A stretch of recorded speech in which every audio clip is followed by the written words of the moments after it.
Hi everyone, আবার নিয়ে চলে এসেছি আন্দামানের ডে 3 ব্লগ নিয়ে। সকালে উঠতে যেহেতু আমাদের লেট হয়ে গেছিলো, তাই কোনো রকমভাবে ব্রেকফাস্টটা সেরেই আমাদের নিচে গাড়ি দাঁড়িয়েছিল, উঠে পড়লাম গাড়িতে। আজকের ব্লগটা না ভীষণ ইন্টারেস্টিং, বাকিটা তোমরা পুরো ব্লগটা দেখলেই জানতে পারবে।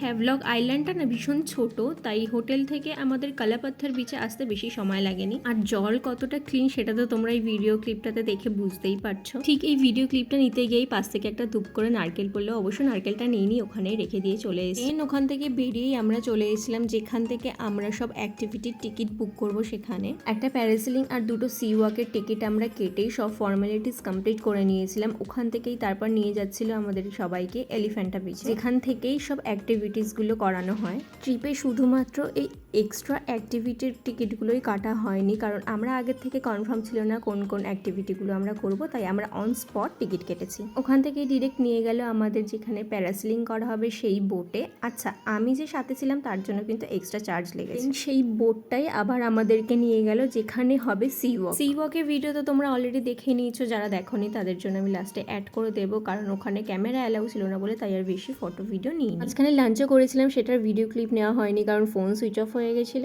দেন ওখান থেকে ডিরেক্ট হোটেলে গিয়ে ও হঠাৎ বলে ওঠে রেডি হও, তোমার জন্য একটা সারপ্রাইজ আছে। তারপর আমাকে আর কে দেখে, ঝটাবার রেডি হয়ে বেরিয়ে পড়লাম। দেন লোকেশনে ঢুকে বুঝতে পারলাম সেমি সাবমেরিন ডিনার ক্রুজ বুক করেছিল আজকের দিনের জন্য। এই ক্রুজটার ব্যাপারে না এখনো অনেকেই জানে না। তোমরা যারা আন্দামানের প্ল্যান করছো নিজের স্পেশাল মানুষকে সারপ্রাইজ দিতে, এরকম একটা ডিনার ডেট প্ল্যান করতেই পারো। এরকম একটা সারপ্রাইজ পাবো সত্যি আমার এক্সপেকটেশনের বাইরেই ছিল। যাই হোক, ঢুকেই আগে একটা ওয়েলকাম ড্রিঙ্ক দিয়ে দিল। টাইম দেওয়া ছিল ফেরি থেকে ক্রুজ ছাড়বে ঠিক 8টার সময়, অন টাইম ছেড়েও দিয়েছিল। আন্দামানে গিয়ে এরকম একটা এক্সপিরিয়েন্স হবে সত্যি আমার এক্সপেকটেশনের বাইরেই ছিল। মাঝ সমুদ্রে আমরা সেই দিনের ডিনারটা করেছিলাম।